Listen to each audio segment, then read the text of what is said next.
हर एक व्यक्ति सपना देखता है, लेकिन बहुत कम व्यक्ति होते हैं जो अपने सपनों को पूरा कर पाते हैं।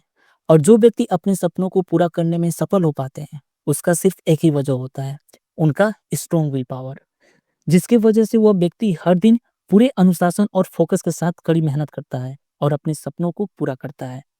तो इस वीडियो में एक ऐसे लड़के के पूरे जीवन के बारे में बताऊंगा, जिसने बचपन में उड़ते हुए पंछियों को देखकर एक सपना देखा कि वह बड़ा होकर एक पायलट बनेगा। लेकिन उस लड़के का परिवार बहुत बड़ा था, जिसकी वजह से उसकी आर्थिक स्थिति सही नहीं थी। लेकिन उसने अपनी आर्थिक स्थिति को कभी भी अपने सपनों के बीच में नहीं आने दिया और अखबार बेचने का काम शुरू किया, जिससे उसकी पढ़ाई के खर्चे निकल जाए। और अपनी कड़ी मेहनत के बदौलत अपनी जिंदगी में एक ऐसा मुकाम हासिल किया, जिसके बाद आज पूरा विश्व उसे मिसाइल मैन ऑफ इंडिया और भारत जनता के राष्ट्रपति के नाम से जानता है। जिसे बच्चे अपना दोस्त मानते थे, वैज्ञानिक अपना मार्गदर्शक और देशवासी अपना हीरो। चाहे वह किसी भी जात, धर्म और मजहब का क्यों न हो, हर एक देशवासी के लिए उसका जीवन एक प्रेरणा का स्रोत है, जिसका नाम है डॉक्टर एपीजे अब्दुल कलाम। तो इस वीडियो में doctor APJ Abdul Kalam sir के जीवन के बारे में बताऊंगा, जो पूरी तरह से प्रेरणा से भरा हुआ है, जिसको जानने के बाद आप भी अपने जीवन में कभी हार नहीं मानेंगे। तो इसलिए आप इस वीडियो को लास्ट तक जरूर देखिए, और चैनल को अभी तक सब्सक्राइब नहीं किए हैं तो चैनल को भी सब्सक्राइब कर दीजिए। तो चलिए सबसे पहले उनकी प्रारंभिक जीवन के बारे में जान लेते हैं। कलाम सर का जन्म 15 अक्टूबर सन 1931 को रामेश्वरम के धनुषकोडी ग्राम में हुआ था, जो तमिलनाडु में है। उनके पिता का नाम जैनुलाब्दीन कलाम था, जो रामेश्वरम में ही नाव बनाने का काम करते थे और मछुआरों को किराए पर नाव देते थे, जिनसे उनके परिवार का खर्चा चलता था। और माता आसी अम्मा एक गृहिणी थी। कलाम सर का परिवार बहुत बड़ा था, जिस वजह से उनका परिवार आर्थिक रूप से तो समृद्ध नहीं था, लेकिन ईमानदारी, आत्मसम्मान और सादगी उनके परिवार की सबसे बड़ी पूंजी थी। और कलाम सर बचपन से ही बहुत जिज्ञासु थे। समुद्र के किनारे का माहौल, मंदिरों की घंटियां, मस्जिद का अजान और सरल जीवन शैली ने उनके मन पर बहुत गहरा असर छोड़ा था। इसलिए आर्थिक स्थिति कमजोर होने के कारण बचपन से ही उन्होंने परिवार की मदद के लिए काम करना शुरू कर दिया और स्कूल से लौटने के बाद अखबार बेचने का काम किया, ताकि अपनी पढ़ाई का खर्च निकाल सके। और यही संघर्ष उन्हें जीवन भर अनुशासन और मेहनत का महत्व सिखाता रहा। अब चलिए कलाम सर के शैक्षणिक जीवन के बारे में जान लेते हैं। तो देखिए, कलाम सर ने अपनी प्रारंभिक पढ़ाई रामेश्वरम के एक छोटे से प्राथमिक विद्यालय से शुरू किए थे, और वे बचपन से ही पढ़ाई को लेकर बेहद जिज्ञासु थे। सामान्य विषयों में तो वे औसत थे, लेकिन गणित और भौतिकी जैसे विषयों में उनका लगाव बहुत गहरा था। वे घंटों तक गणित की समस्या हल करना पसंद करते थे, और विज्ञान की किताबें तो उन्हें एक अलग ही दुनिया में ले जाती थी। और जब उनका रामेश्वरम की प्राथमिक विद्यालय से शिक्षा कंप्लीट हो गया, तब वे तिरुचिरापल्ली के सेंट जोसेफ कॉलेज में दाखिला ले लिए, जहां से वे फिजिक्स से स्नातक की पढ़ाई पूरी की है। लेकिन स्नातक के दौरान फिजिक्स पढ़ते हुए उन्हें यह एहसास हुआ कि उनका मन केवल सिद्धांतों में नहीं, बल्कि विज्ञान के व्यवहारिक प्रयोगों में अधिक रमता है। इसलिए स्नातक के दौरान ही उन्होंने यह तय किया कि आगे वे तकनीकी क्षेत्र में जाएंगे। इसलिए स्नातक के बाद उन्होंने मद्रास इंस्टीट्यूट ऑफ टेक्नोलॉजी, जिसे आज एमआईटी चेन्नई कहा जाता है, उसमें दाखिला ले लिया, और वहीं से उनका शैक्षणिक जीवन एक नया मोड़ लिया। एमआईटी में उन्हें एरोस्पेस इंजीनियरिंग में पढ़ाई का अवसर मिला, जहां उन्होंने पहली बार हवाई जहाज़ों के मॉडल, उड़ान से जुड़ी जटिल घटनाएं और एरोनॉटिकल इंजीनियरिंग की बारीकियां समझी। लेकिन यह सफर कलाम सर के लिए आसान नहीं था, क्योंकि कॉलेज का फीस भरना उनके परिवार के लिए बहुत कठिन था, और कई बार तो ऐसा लगा कि वे पढ़ाई बीच में ही छोड़ देंगे। लेकिन उस कठिन घड़ी में उनकी एक बहन ने उनका साथ दिया, जिन्होंने अपने सभी गहने गिरवी रख दिए, ताकि कलाम सर अपनी पढ़ाई पूरी कर सकें। तो इस तरह कलाम सर सन 1954 में एमआईटी से एरोनॉटिकल इंजीनियरिंग की डिग्री प्राप्त किए, और उसके बाद अपना फाइटर पायलट बनने के सपनों को पूरा करने के लिए एयरफोर्स में आवेदन किए। लेकिन वहां पर कलाम सर सिर्फ अंतिम चरण तक ही पहुंच पाए, क्योंकि उस समय वहां पर केवल 8 उम्मीदवार ही चुने गए, जबकि कलाम सर 9वें स्थान पर थे। और कलाम सर का फाइटर पायलट बनने का सपना हमेशा के लिए अधूरा रह गया। लेकिन उन्होंने इसे अपने सपनों का अंत नहीं बनने दिया, क्योंकि वे हमेशा कहते थे, अगर सपने पूरे नहीं होते तो और भी बड़े सपने देखने चाहिए। तो ये तो था अब्दुल कलाम सर का शैक्षणिक जीवन, जो सिर्फ किताबों तक सीमित नहीं था, बल्कि संघर्ष, अनुशासन, मेहनत और असफलताओं से सीख लेने का एक यात्रा था।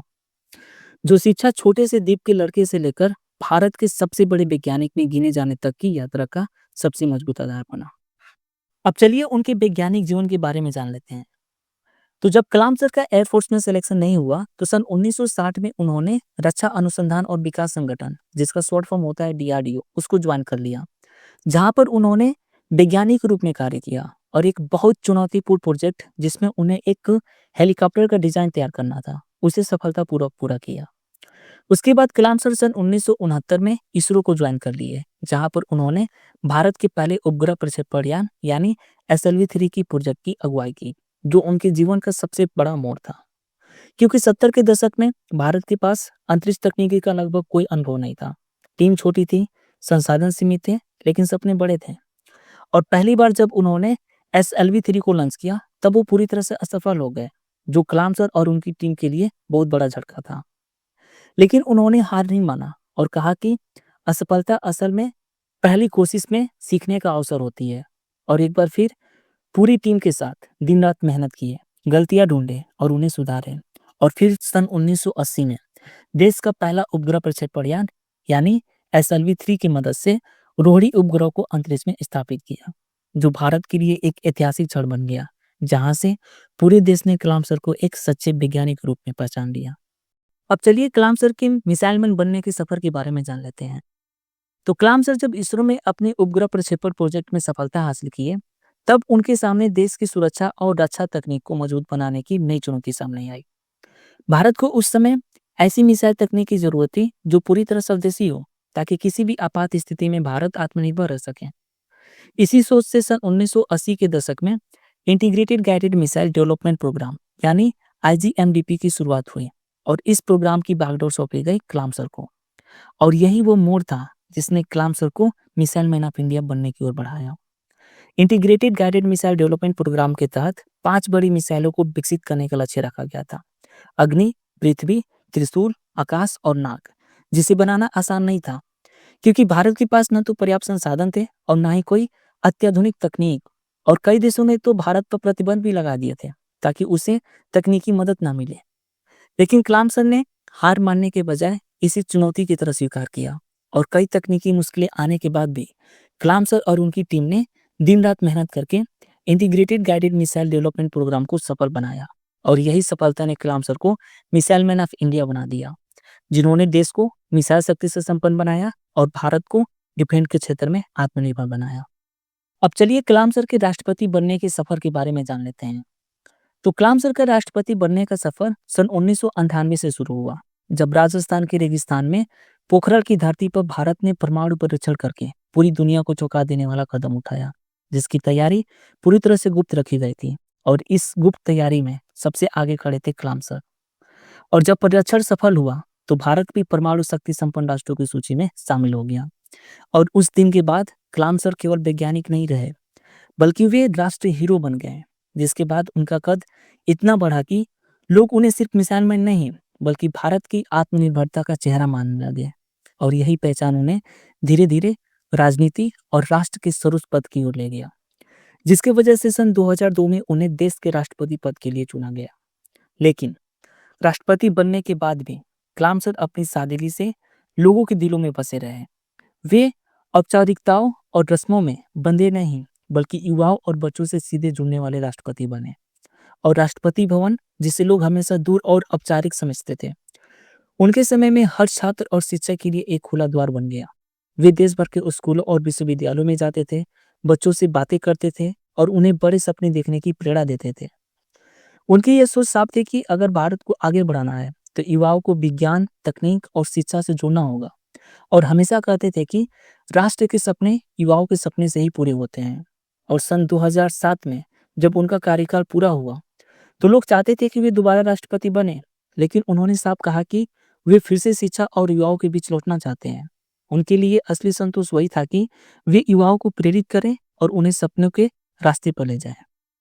और इसी काम में साल 2015 दिनांक 27 जुलाई की शाम डॉक्टर APJ अब्दुल कलाम अपने प्रिय छात्रों को संबोधित करने के लिए मेघालय के शिलांग पहुंचे।